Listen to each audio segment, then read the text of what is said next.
Tonight we discuss the new RTS Beyond All Reason, Star Wars Jedi Survivor, Dungeons & Dragons Minecraft, and Everspace. Then I do a clumsy deep dive into handheld consoles, their future, their new competition, and we share our opinions on who wins out in this new frontier of gaming.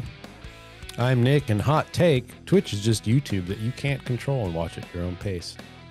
Hi, I'm Josh, and since DOA Beach Volleyball came out, I know which handheld gaming device is best. And I'm Andy. You are watching Video Game Tango.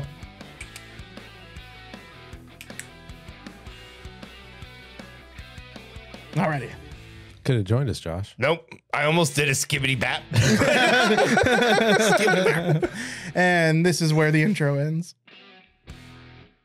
Hey, Hello. video games. Skiddly bop. Bop a doo bop. Hey, we're back. It's another Wednesday. Where did we go? I just well, went unconscious at the end of the last podcast, and I woke up and I was here again. yeah, I hit the end screen button and then it goes black for a while, and then we hit go live and it's not. Boy, will we power you down and we turn you on when it's time for D&D and podcasts. Yeah, Otherwise, you know. As long as I don't remember what happens in the interstitial moments. Yeah, you know. Which, dude, this is a D&D week. We're doing D&D. Oh God, yes. Yeah, dude, we weekend at Bernie's you. Otherwise, the rest of your life is like giving floppy high fives and you know. This is going to be a week of conflict. That is the word.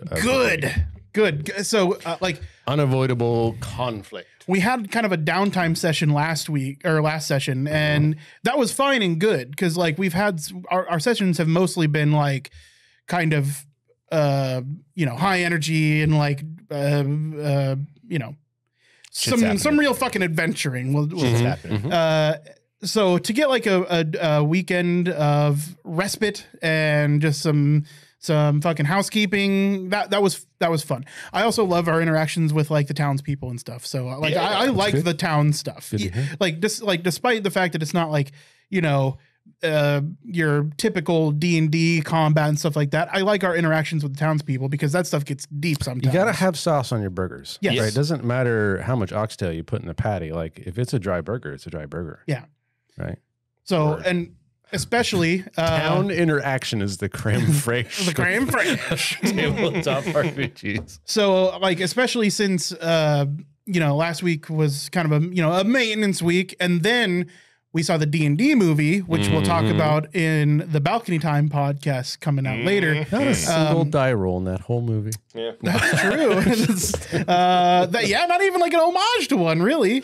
So yeah, so after having seen that, it's like double invigorated me to be ready for the next session. I'm super ready because I'm enjoying this campaign immensely.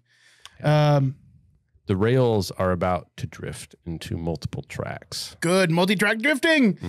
So guys, this is a video game podcast, and we're going to talk about some video games. Nick, why don't you start us off with some games? Video games. I play video games. Do you? Yeah. I do occasionally. Oh, you mean like news about video games? Yeah. Okay, cool. I have recently been watching some random clips of people playing Beyond All Reason, otherwise known as BAR, which is a independently developed spiritual nod successor to Total Annihilation, to Supreme Commander. And this game is looking like it has some clout.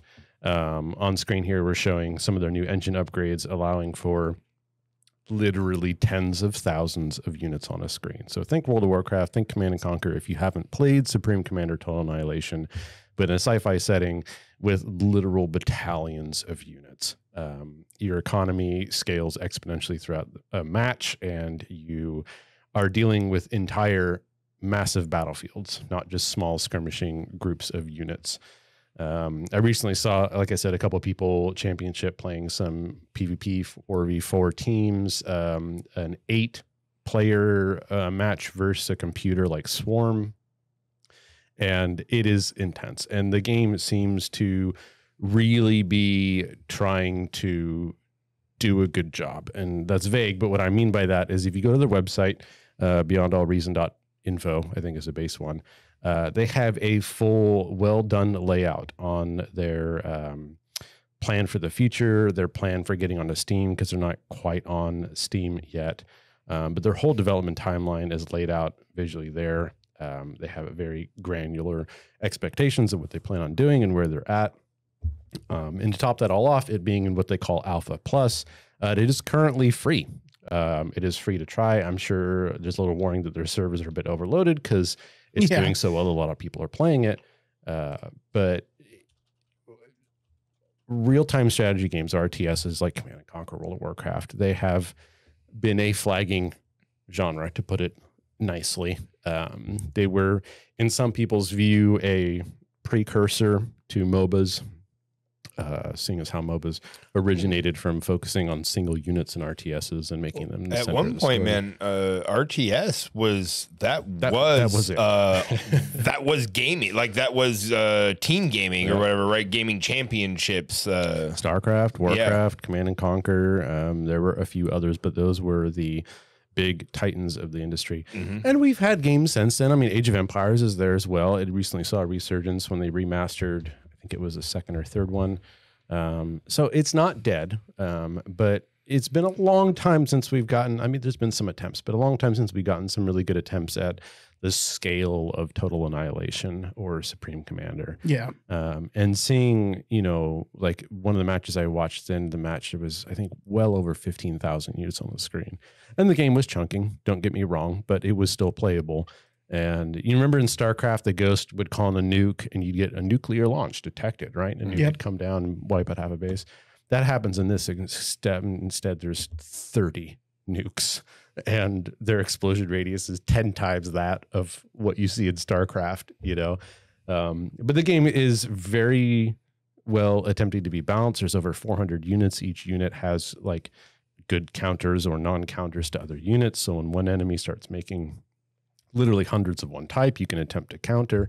And it's, you know, ever-changing terrain. They've got a kind of neat deal. I think some of the nuclear weapons can actually modify the terrain. Mountains can block radar. I saw one person, there was like a chasm that they were having this just absolute churn. The units were funneling into this canyon and just dying in the middle. And he managed to make a bunch of wall crawlers, big like crab bots that were able to reinforce because they could walk on the side of the canyon and get into range. So he was able to like double his firepower because there was no choke point for those guys, which is really, really cool. I mean, having terrain deformation in your meta would be super cool. Yeah, I'm not sure. Again, I've only watched a few matches. I don't know how in depth it is, but yeah, they're like nuclear weapons leave glowing craters in the map that are dangerous and I do think heavily modify the terrain. So very, very neat. If you are a PC player, if you have not played Total Annihilation or Supreme Commander and you like RTSs, do yourself a favor and check it out. Again, it's Beyond All Reason. .info, I believe, is their main site. Yeah, beyondallreason.info, and we'll have it in the podcast notes. And they do have a path leading up to Steam release, but there's quite a bit of work to be done. Yes. I would not be surprised if it didn't come out this year on Steam, just from my initial overlooking of what they need to do. But it very well could. They call it Alpha Plus. It looks like a beta. They're pretty far along, but it's pretty obvious that they're planning on putting a lot of work into this and not leaving it out to dry like a lot of quote unquote early access games do. So with that said, you've been looking at something, Josh. I have been. For us? So at the end of the month here, guys, the 28th of April. A little Jedi Survivor drops, the sequel to a fan favorite, Jedi Fallen Order. Yeah. All right, so I've been replaying Fallen Order to get ready for the game to come out. Now, Fallen Order gets a lot of things right. Now it's recently on sale, right? Really cheap. It did. I picked it up on sale for like $6. It was yeah. So I was like, all right, cool. Game's coming out soon. It's going to be awesome. So I'm replaying it, and I'm having a lot of fun replaying it. Now, it's described as like a Souls-like, and I feel it's more of a action platformer. Now, your enemies do come back. More Uncharted. Like when you're, a bit more. Action adventure. Action adventure. Yeah. And then like you're traversing, you have a little bit of, traversing mechanics. But your enemies do come back, I guess, if you die or you meditate or whatever. But, whatever. Mm-hmm. I'm having a lot of fun playing it. but right away, I'm feeling like I don't need to go down this path because it's just a shitty poncho. So I'm not like going like, there's no real. The reward is a shitty poncho. The reward, exactly. The reward for exploring is a shitty poncho or like a slightly common phrase. Yeah. or like a slightly different it's a side scheme grade for my it's a crappy cosmetic upgrade. So right away from what I'm seeing from this new game is from Survivor is there are real rewards for exploring. So we're talking like skill points, and skill points is going to be important because they're not restarting Cal Kestis as a Padawan, which was another fear I was going to have, is I'm going to have to relearn the whole game exactly. again, Relearn all these powers from scratch. Like you did in Force Unleashed, right? Yeah. You had to redo like the first half of the game was redoing the first game in the second game, right? And to make up some narrative reason why why your shit's all gone. Yeah. So out the gate in Jedi Survivor, you're going to be starting with Cal Kestis's full fucking kit right from the get-go, including a third stance right from the beginning. So in the combat, you could get a double-bladed saber. And you had, of course, your single saber. But then there was this cool power move where he would split it and he had two for a second. But now dual wielding is going to be a standard combat stance right from the beginning. But they're also throwing in two more combat stances because near the end of the game, combat got a little dry. So now there's a cross guard stance, which essentially turns your lightsaber into a two-handed one, right? Okay. It's big, it's heavy, more damage, slower. But then they have what I've been waiting to see in Star Wars forever, the blaster lightsaber combo, y'all. Oh yeah. And not, not a vis-a-vis Ezra in the handle, but a full-on blaster and a lightsaber. So that's going to be really cool. To shot and pike as you can get in Star Wars, right? Now, the other thing that makes the game I found tedious is you have to backtrack because you unlock things, so you have to go to different places at different times on the planets, and it's when you have to just start at the beginning of the planet and like the thing you need is on the opposite side, like in a straight line virtually, and you have to do all this backtracking. They fixed that, guys. There's fast travel. Thank Yoda. The Holy Spirit of Qui-Gon has blessed us, and there's fast travel. So I am just really looking forward to this. There's also a fresh variety of enemies. If you're watching live, you're seeing, that's right, Separatist era battle droids there's a whole division of them. So that's going to be a lot of fun. There's new it's not just Empire that we're fighting. There's some sort of pirate robot guild thing that's going to be in there. And then a Jedi from the High Republic era, guys. So they're bringing in all sorts of stuff into this. It's gonna be I'm very excited to play the game. Now there's a bunch of perks for each fighting style. So you're gonna really be able to personalize your combat in this game, much more so than the first one. They kind of took my wish list of everything that was fixed in the first game and kind of did it in this. I am super excited to play. I'm not gonna pre-order it excited, but I'm gonna order it. I'm gonna get it first day. I mean, even if it was as solid as the first one, you enjoyed the first one. Yeah. Oh my God, so much. Multiple times. Yeah, that's a good sign.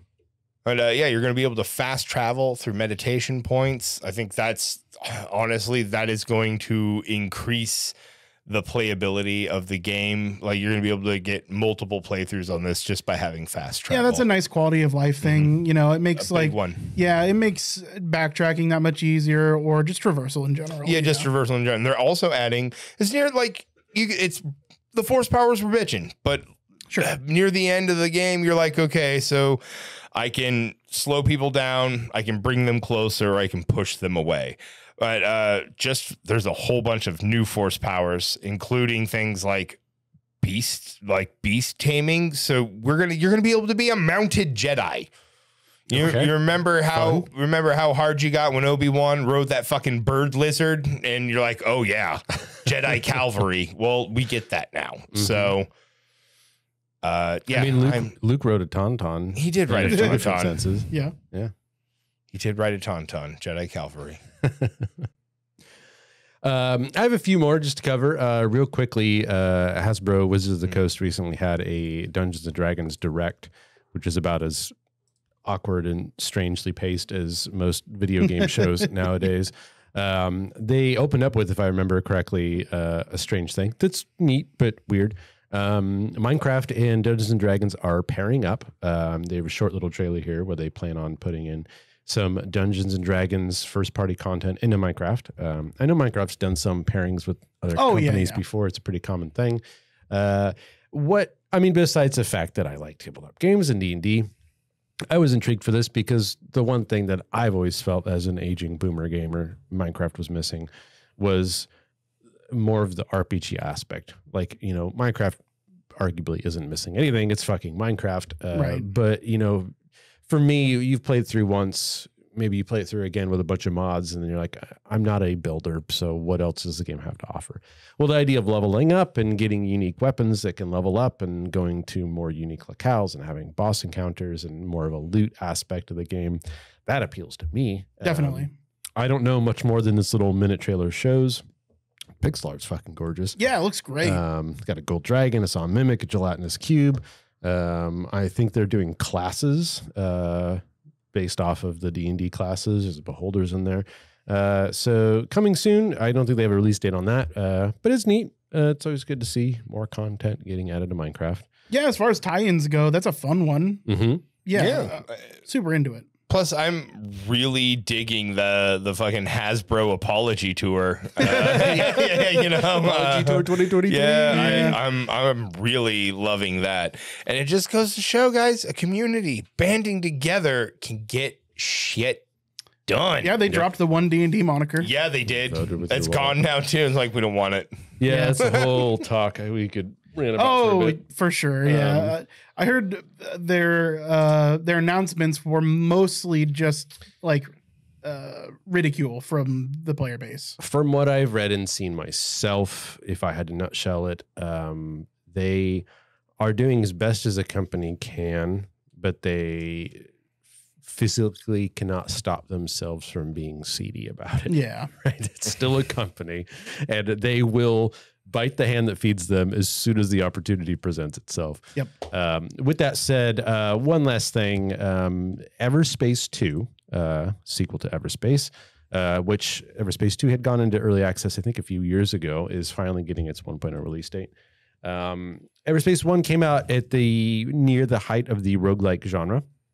And it was a descent free space style, roguelike action RPG, except you're a spaceship, right? So there was, going through the levels and doing runs and meta currency, but as opposed to being like, a fantasy wizard or, a dude with a gun, you're a spaceship. It was really fun. It was a little light on content, but a good 20 hours solid game. I really enjoyed it. They had the options of more arcadey style controls or turning, inertial dampeners off and more like a traditional flight sim. And the second one, now that is fully out in 1.0 release, they have veered away from the roguelike element, seeing as how that genre is a little overplayed now. And it is much more traditional looter shooter, aka Diablo or something like that. Mildly open world from what I've gathered. From the few reviews I've read, if you look at this like a single player Diablo-esque game that plays like Freelancer or any of these old 90s style games, with, grinding upgrades and doing that kind of stuff, you're looking at a good 20 to 30 hours of solid fun gameplay. It's not going to be a perpetual game like you would play like Diablo into end game content with randomized dungeons and whatnot. But I grew up on combat space flight sims, starting all the way back with X-Wing and TIE Fighter and Microsoft Flight Simulator and Red Baron, even in DOS. So the first game really appealed to me, and I had wished that it was less roguelike and more traditional flight sim style game. So knowing that Everspace 2 is like that, I'm excited. I plan on picking it up when I can and giving it a shot. Not a lot of us out there left that still like this kind of stuff, but if you do, know that it is fully out now. So if you're wary of early access games, that is no longer a moniker that is on there. And it is getting fairly solid reviews from what I'm seeing. Excellent. Yeah, I mean, any reason for me to bring out the old Microsoft Flight Stick out of the closet? It plays, I mean, given there's a lot of options for controls, the base controls using the mouse are really solid. Totally. It has, the controls are not set up like a traditional ship unless you so choose for them to be. Sure. In which case, you know, some people, especially in the first game, were saying that the harder difficulties on the first game were easier by turning off those arcade controls and playing it more like a traditional flight sim, because you could do certain things that you can't do with the arcade settings on. However, with the arcade settings, you know, the constant thrust is constant velocity and stuff like that. It is easier for a newcomer to wrap their heads around it. Sure. But yeah, it looks really neat. I've watched a few indie YouTubers I watch play through about an hour each. And it looks like a good step up from the first game. Yeah, it looks solid. The combat looks good. It looks, I was going to say, it looks solid. The combat especially looks pretty good. And then you got some puzzly things, it looks like, where you're going around and you're all doing it in the ship. There's a little bit there. Yeah, let's see. I believe that it is all done. It is on Steam. It's got very positive reviews out of about 5,000. And it is $50. Whoop. That's a lot more than I was expecting, given the first game. So if this isn't most definitely your cup of tea, maybe wait for a sale. It'll go on sale. Yeah, the first wait for a sale, or if you're on the fence, watch some gameplay. You know. Yeah. Yeah. Again, 20, 30 hours of gameplay is probably what you're expecting. So keep that in mind when you go to open your wallet. Now I wonder if it's any good on the Steam Deck. Let's see here. I thought I just saw something about the Steam Deck. I am not sure. We don't know about the Steam Pad verification. Well, that's okay, because that was just a segue into my next talking point. Okay. On the Steam Deck compatibility.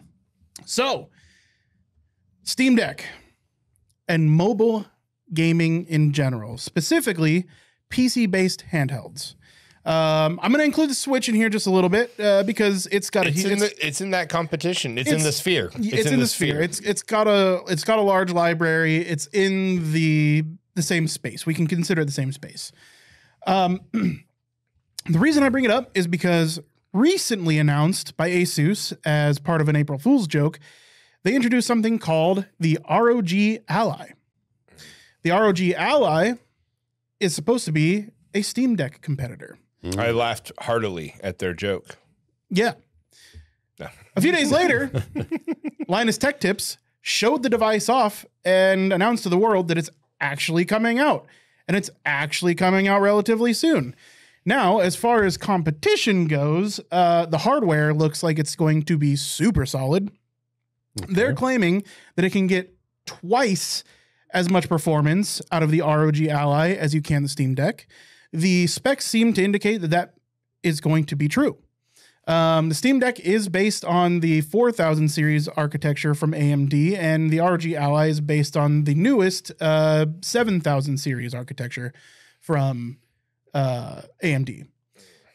Not only that, but it's powerful enough that they decided to put a 1080p screen on it instead of the 800p screen that's on Steam Deck. Wow. Not only that, they've also decided to add 120 hertz panel on there instead of the 60 hertz panel that's on the Steam Deck. Okay. It seems like they are confident in the performance of the ROG Ally versus Steam Deck claims that they've been making. Now, there are a few things to take into consideration here. One, we don't know what the price point is going to be yet. And all guesses here are that it's going to be rather expensive. Now, the same people that are speculating that it's going to be expensive also speculate that it's probably going to be a failure if it can't reach specific pricing models. Like, I would say that, you know, a handheld that is double the performance of the Steam Deck shouldn't cost more than, you know, double the Steam Deck, right? Based on the components here, the educated guesses from reviewers and from journalists alike are estimating the prices to be around $899 for the base model. It's too much. It's too much, yeah. People can barely afford rent. The lowest I've seen so far is $699. That does bring it competitively priced to the largest SKU for the Steam Deck, the one with the most storage. But that is still fucking pricey. Yeah. That is not the model of the Steam Deck that's selling crazy. It's the base model that's selling like crazy on Steam Deck for $399. I don't see parents picking this up for their kids. Yeah, right. That's going to be tough. It's going to be tough sell. Out. Well, I mean, is that the market that the Steam Deck is in? Is parents buying it for their kids? I don't think so. No, but this is having to deal with not only not having that, but now it also has competition with the Steam Deck. Yes. So whereas the Steam Deck was kind of entering an open territory with no real competitors, as like a high-end gaming console for high-end gamers that can afford to play this. Now this has to do the same thing, but it has direct competition. Yeah. Now, like this is better. Is there anything saying that you couldn't link your Steam account to this? Yeah, you absolutely can. So that's an important feature of the ROG Ally. Is instead of running a custom operating system based on Linux like the Steam Deck is, it's running full Windows. Okay.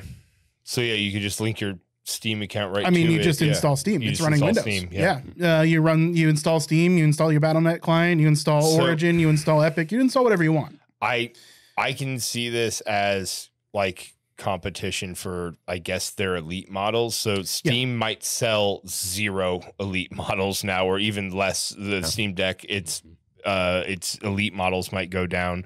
But if the ROG Ally isn't offering something in the same price space as that was $399 or $349 when it's on sale right now, if they're not offering something in that same space, it's going to get crushed all day. I don't think they're going to achieve the same. But I mean, for a more like, dude, there's people who buy Xbox double elite controllers. Yes. There's people who like, I mean, so that's what I want to get to. There are whales. So there is certainly a market for this. Dude, it looks fucking bitchin'. But I will give you that. It looks bitchin'. Let's keep going. So, because there's a lot to talk about. I don't want to get hung on any particular point here because we have not only the ROG Ally, but other hardware coming out soon. Mm-hmm. So let's finish up with the ROG Ally. It does also allow you to connect. Now, this is a proprietary connector for something that only you can buy through ASUS. That is not a restriction made by ASUS. That's unfortunately a restriction that has been decided by NVIDIA. But you are able to connect this to ASUS's mobile 4080 or 4090 graphics card, thus making this a totally this is a PC replacement if you're going to go that route. Right. So you got a handheld that you can't take anywhere because it's connected to a graphics card. If that's going to be your main state of play, but you are also able to undock it. Reasonable question. Yeah. Who has that graphics card that doesn't have a decent PC? Probably nobody yet. Yeah. That's kind of a weird question because it's like one of the main selling points of the handheld is you can take it places. Right. And if you tether it to a PC, that has the graphics card in it already. Well, why aren't you just using the PC? No, you're not tethering it to a PC. You're tethering it to a graphics card. So they're putting out. It's going to be a single contained unit where there's a graphics card inside of it. So I actually have a picture of it here. This is the ROG Ally connected to the mobile 4090. So the mobile 4090 you're probably going to leave on the desk. It's a big chunky thing that needs to be connected to power at all times. But you can connect it to your ROG Ally to get the full-blown power of the 4090. What else would this connect to? A display. These two components here replace a computer in its entirety. Well, a quick question. So let's say you don't use this to connect to the handheld. Mm-hmm. You connect this to a TV, you're saying? This graphics card in a box? What else does it do other than connect to the handheld? Because at that point now you've spent over $1,000 for a handheld. I see what you're saying. Yeah, so that's bizarre. Well, so that's a good question. So there is an entire lineup of ASUS laptops that have this connector on them already.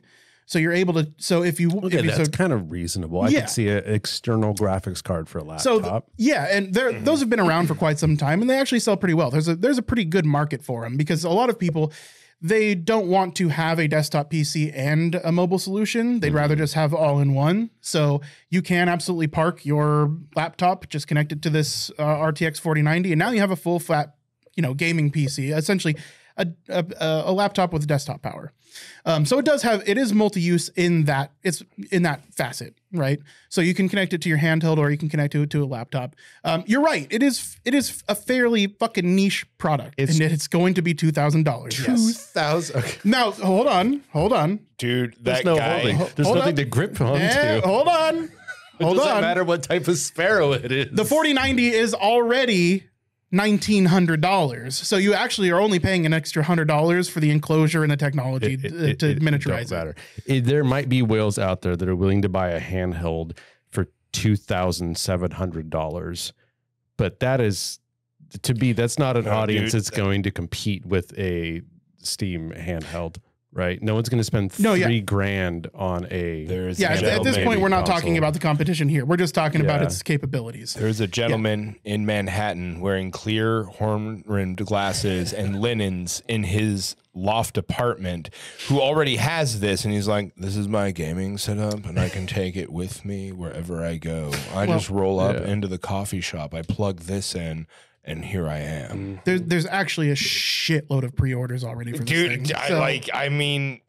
So this is, I get this concept because you can literally, if you're on business or you're traveling or something, if you're vanning, bro, if you're vanning, you have a high-end gaming PC that you can keep in your fucking van.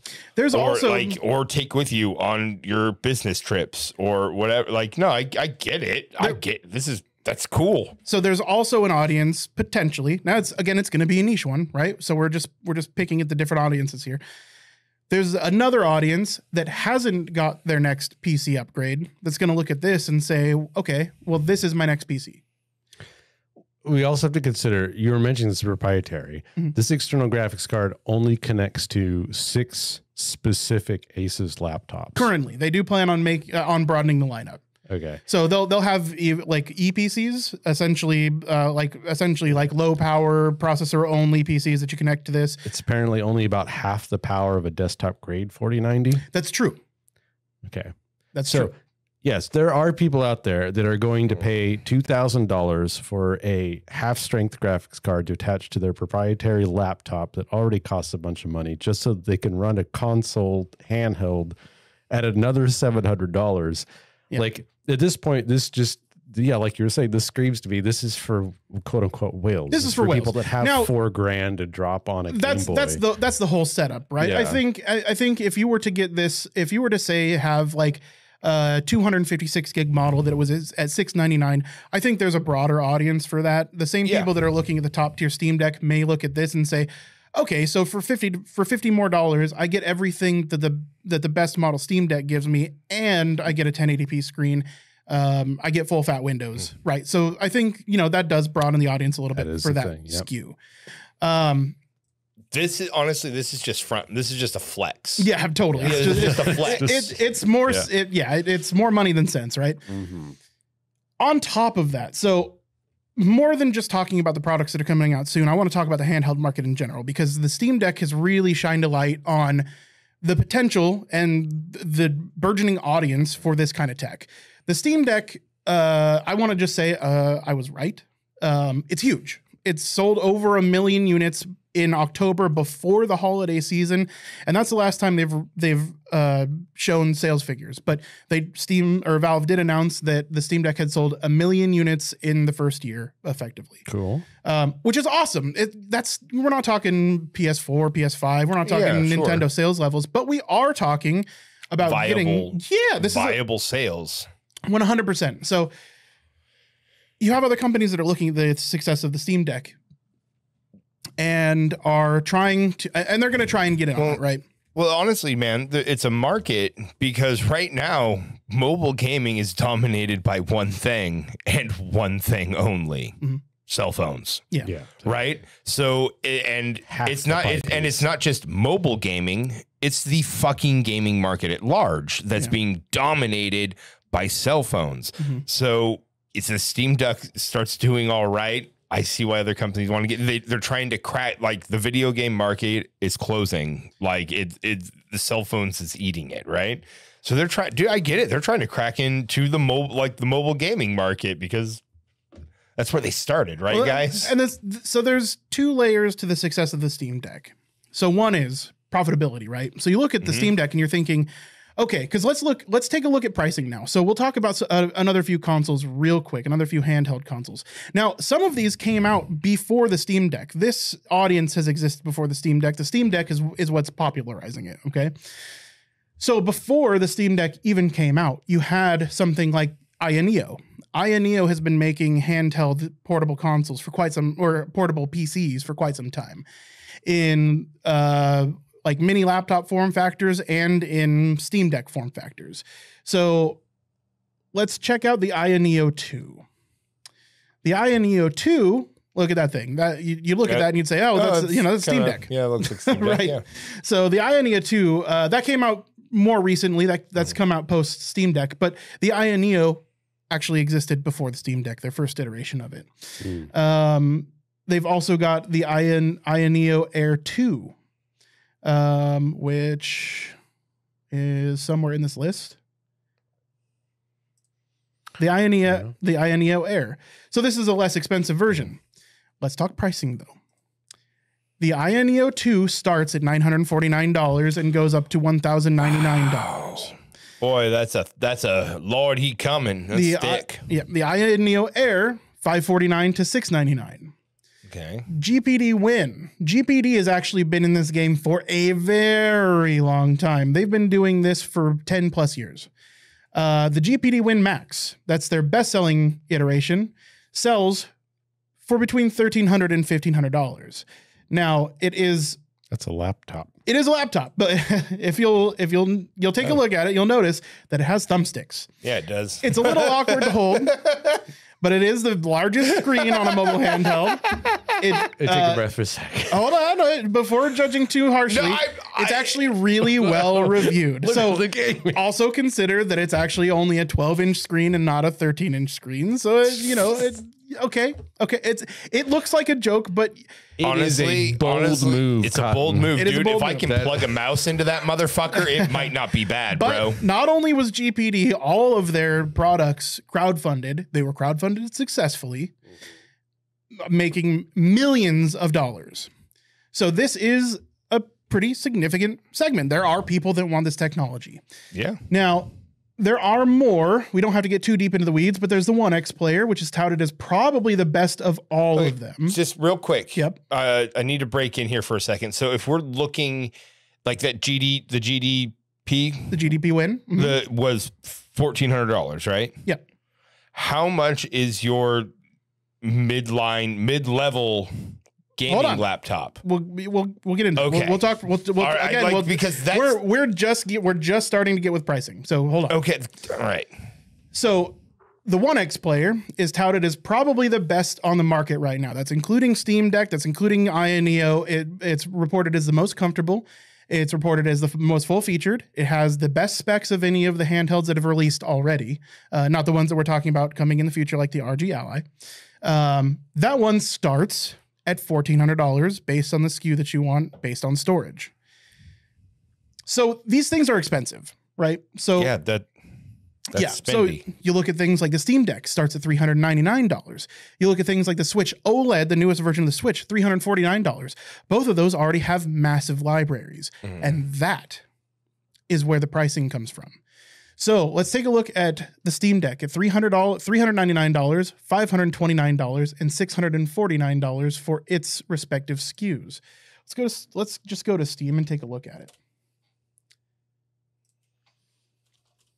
I have this open previously. What is it about the light? I mean, clearly there's no benefits to these third-party handhelds. Other than they're more powerful. That's essentially in reference to your talk about libraries. You're saying that like the Steam Deck and the Switch completely trounce these things because they have massive libraries. But you can just put those libraries on those. The library has more to do with pricing, and we'll get to that here in just a second. But can't you just link your Steam account to any of those things? Yes. Okay. Well, all right. Well, yes, you can. 100%. They're running Windows. Okay, so you can install Steam on all of these. Then how is Steam's library coming into effect against them? You can just put it's not coming in. Okay, so it is, but only in pricing. So I'm literally right there. Okay, so what you're saying is you're just going let him talk. What I'm saying is Steam happens to be owned by Valve, who makes the Steam Deck. They have been able to subsidize the cost of their product with their services. So, and thus popularizing the genre. How is this a win for these third party? I think it's not. It's not up on. I know because you've made weird links that I wasn't saying. Oh, okay. Yeah. Well, are you saying that the libraries of Steam are bad for these third party consoles? No, not at all. Good for them. All competition. I think is good. So no, we're just talking about options here. We're discussing other handhelds while we're on the topic of handhelds. So. And I'm sorry that I've gotten derailed so many times. It's just, questions. No, it's okay. Kind of, we lost track of what you were trying to say. I know I had a pretty well planned out thing, and now that's totally off the rails. That's okay. So I'm sorry. Now I don't know exactly where I'm at now, because I totally lost my train earlier. But yeah, so with Steam Deck coming out and the popularization, we're looking at the ROG Ally coming out soon. We're also looking at things like streaming based only consoles, like something like the Logitech G Cloud. Mm-hmm. Logitech G Cloud sells for $349 normally. Right now it's on sale for $299. It's a cloud-based only service. You can't install games locally on it, but you can use services like NVIDIA GeForce Now or Xbox Game Pass. And you were saying that's what it has access to, or that is currently what it has access to. Okay. And that's solely because it doesn't have any onboard storage. It only has enough storage to support an operating system, a very basic one at that. But again, I think this is going to broaden. I think this product specifically, the Logitech Cloud, is going to further broaden, especially younger gamers, an audience that is looking into PC gaming handhelds. Mostly because I think for parents, it's an easily digestible cost of $300. Switch OLED, $349. Alternatives like the Steam Deck, $399 to start, right? So $349 seems like a pretty sweet price point for a kid that's looking to get into PC gaming, especially when you look at the accessibility that something like Xbox Game Pass or an NVIDIA GeForce Now gives you. For $10, they already have massive libraries. A lot of games that are on Xbox Game Pass are on, alternatively on Steam as well. But you get them for a subscription fee of $10 a month rather than full price purchases of games. So put yourself in the shoes of parents here. You can buy a Switch, and every month Billy is going to want a new game at $60 large, because that's what Switch games sell for. You have the Steam Deck, which Billy's going to love and has access to a lot of great games, but he's also going to want more games as they come along. This, in comparison, seems more easily digestible, because for around the same price of the Switch OLED or for the Steam Deck, you can get one that's just going to be $10 a month for Game Pass, right? Yeah, I really think of any of the handhelds we looked at today, something that is the same price as a Switch that can bamboozle parents into paying a monthly fee as opposed to buying games for the kids. This one, if I had to bet, would do the best. Yeah. If they can go into a store, it's there in a box and they can pick it up. Right. And then when they get home, they attach a credit card, they pay $10, and now their son or their daughter's got all the access to all these games.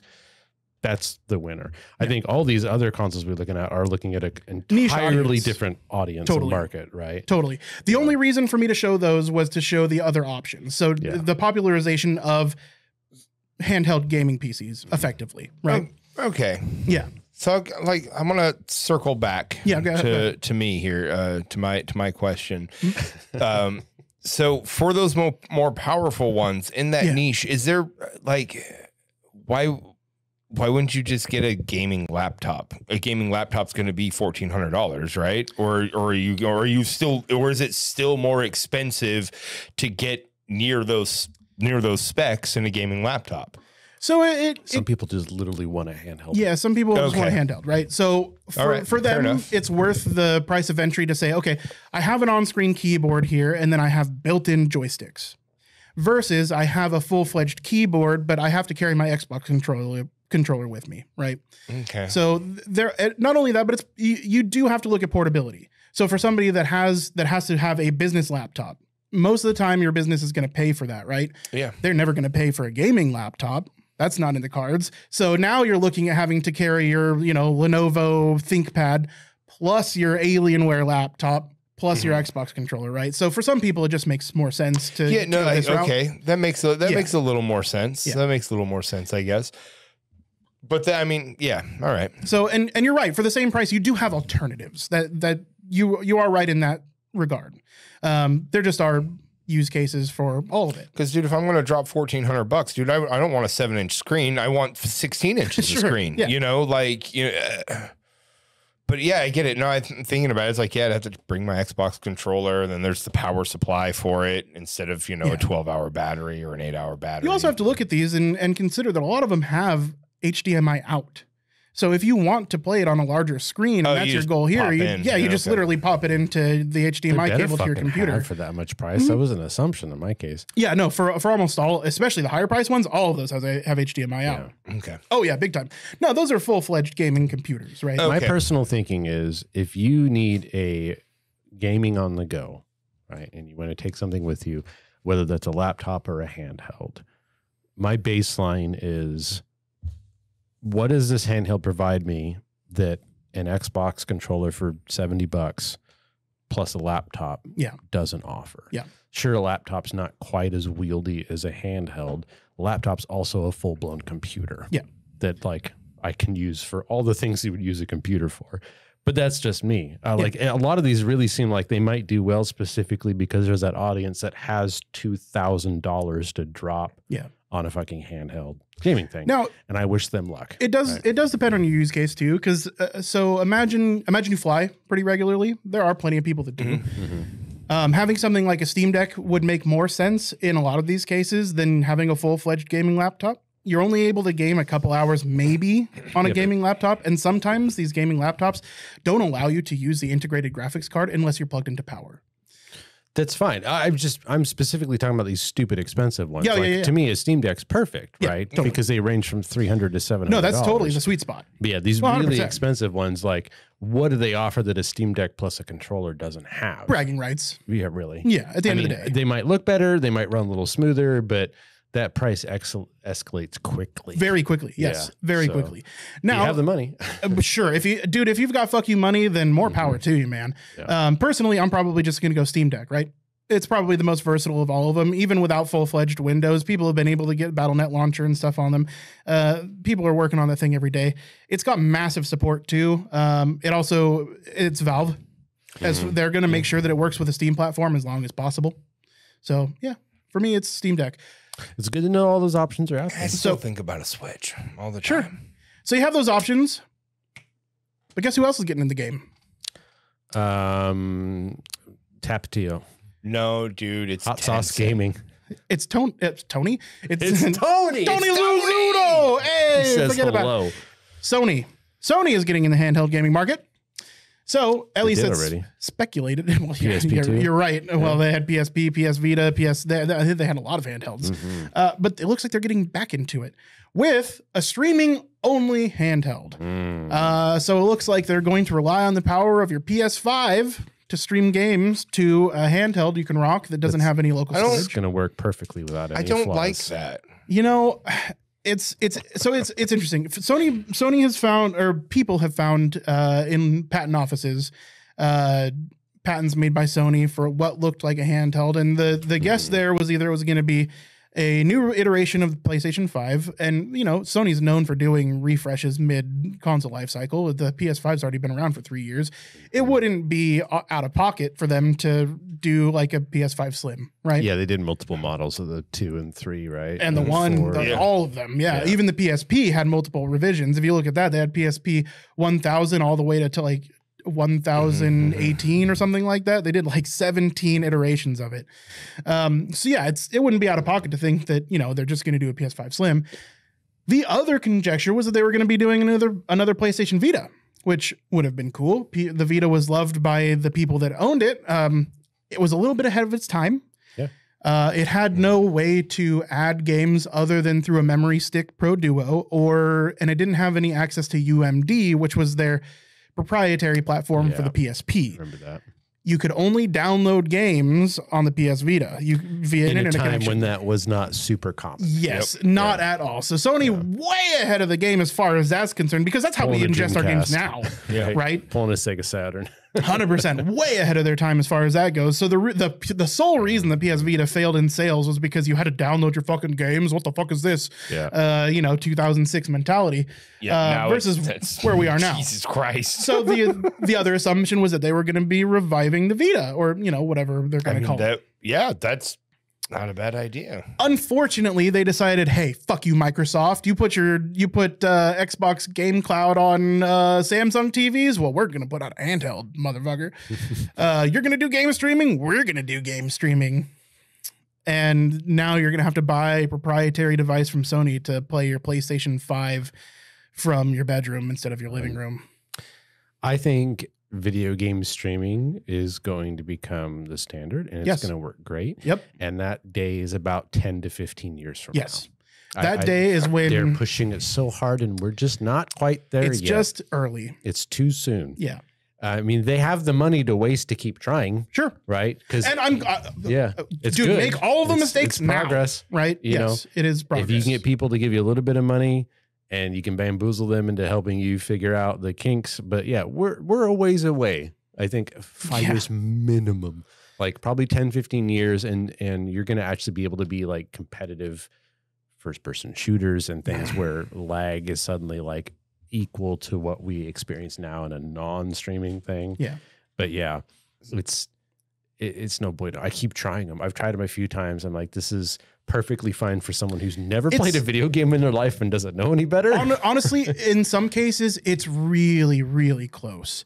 Yeah. Like I said, it's getting there. Yeah. And I did, Amazon has theirs. I can't remember what it's called, but they have a game streaming service, and I tried that. Prime members get some games that you can stream for free. Mm-hmm. Well, covered by your Prime membership. And I did Devil May Cry 5, and I streamed that. The fidelity was awesome. The latency was barely there, but it certainly was. It felt like the refresh rate was maybe a little off. Just something was a little bit off, and your brain knows that. It's really hard to get over that when there's any kind of latency involved at all. But they're really close. I mean, they're really close. If you consider, we've been playing World of Warcraft, the things that other players are doing are happening live effectively, but there's always going to be a little latency before that occurs on your screen. It's stuff that we've gotten used to. In this case, it's not there. It's not to that point yet, but I think you're right. I think we're probably about 10 years off. Yeah. Fortunately, for Sony, they are using a Microsoft backend for it, so good for them. Azure is the way to go, apparently. Well, they're using Microsoft stuff while they're suing them, right? Yep. Well, the PlayStation, their streaming service wouldn't exist without Microsoft's services, because they use Microsoft Cloud and Azure for all of their gaming services. Well, at the very least, you let us know. This is all news to me. It's good to know. There are lots of options for a high-end gaming handhelds. So, totally. On like say that last one, not the PS one, but the one before that, the little cloud one G-Cloud. that you can pick up at the brick and mortar. Yeah. Are Sony games available? Like, do you have access to the PlayStation? Could you link your PlayStation? Like, if you had a PlayStation account, could you link it to this? Negative, Ghost Rider. You can only do that from Sony products, right? Currently, you can do that from PS4 and PS5. But you could link your Game Pass account. You can link your Game Pass. Now, the GeForce Now games and the Xbox Game Pass games currently are the only games available on it. Yes. So if the game is not on those two services, you cannot play it on there. Okay. But it's also $300 on sale right now. Yeah, no, but that's what I mean. Like, why isn't Sony putting their stuff on other platforms? Why wouldn't has brain damage? Yeah. So I could get like wanting to crack into trying to like, maybe take on Nintendo a little bit, maybe take on Valve a little bit by releasing like the Vita, a new edition of the Vita, where like you're getting the PlayStation stuff. But why wouldn't they just have like what do you get where you get the marketing thing where you pay to a subscription. Yeah, why wouldn't they just do the subscription thing? Like, well, here's the thing: Sony already has a subscription service. I mean, why wouldn't they just allow it to be linked? You're still paying them why money. wouldn't they allow it on other platforms? Yeah, that's a good question. All it Especially takes is with this cloud gaming thing. Like, I get not wanting to link it to like your PC or something. Sorry. Here's my guess: you're Sony. A gaming company comes to you and says, "Hey, we're making a new handheld. We want your streaming games on it." And you say, "Okay, tell us about your product, what you expect your revenue to be, all this stuff." And they look at it, and Sony decides this is probably going to fail. We don't want to attach any Sony games to this product because we think for whatever reason it's not going to do well, which might tarnish the image of Sony in people's eyes. My guess is something like that or in that vein happened, where they probably if they reached out to Microsoft and they reached out to NVIDIA, I highly doubt they just decided to not reach out to Sony and ask if they can have a streaming service on it. No, for whatever reason, Sony probably denied them to put PS Plus, PS Gold, or whatever on there.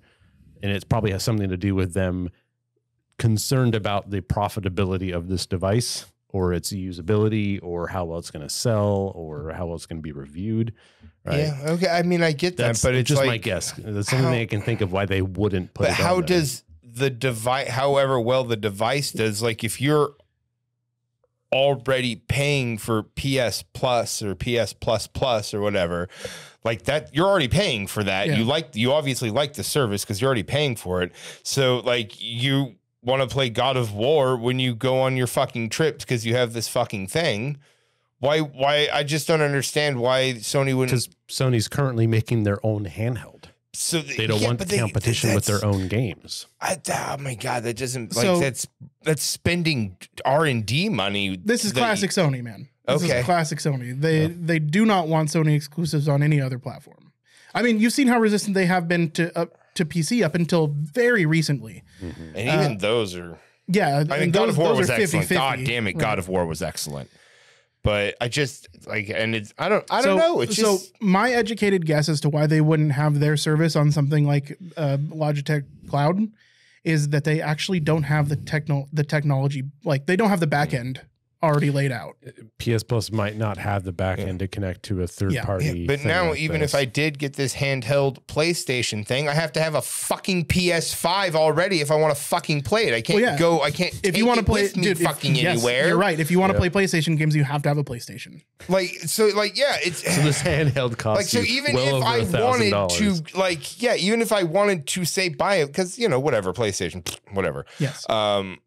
I really want to play God of War, but it's like I could have a handheld PlayStation instead of buying a Nintendo Wii or whatever. Nope. You have to have a PS5. But then I have to have PS5 for that's just it's fucking pedantic. I don't know. It seems these companies wonder why it seems greedy. Pirate games. Yeah. It's weird how it feels like Microsoft's being the good guy here. I hate it. I mean, I don't even think it's like it just seems like it's.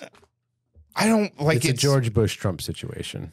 When the new kid on the block is so ravishly crazy, you kind of forget about the older people that caused a lot of problems. But it's like not even like being smart greedy because they're spending money to be greedy to keep to get people they already have. Like, this isn't going to make anybody want to buy a new product. You already have to have the PlayStation 5. And if you can't fucking take it with you anywhere when you go, then what the, dude, I don't give a shit about playing my PlayStation handheld in the fucking bathroom. I don't give a fuck about that. So you can play it outside of your house as long as you have a Wi-Fi connection. Just, I want to make that clear. It's just, it's always online. But it's using the power of your PS. It's just like sure, okay. It's just how Steam Link works. But you can't leave your Wi-Fi connection. Yes, you can.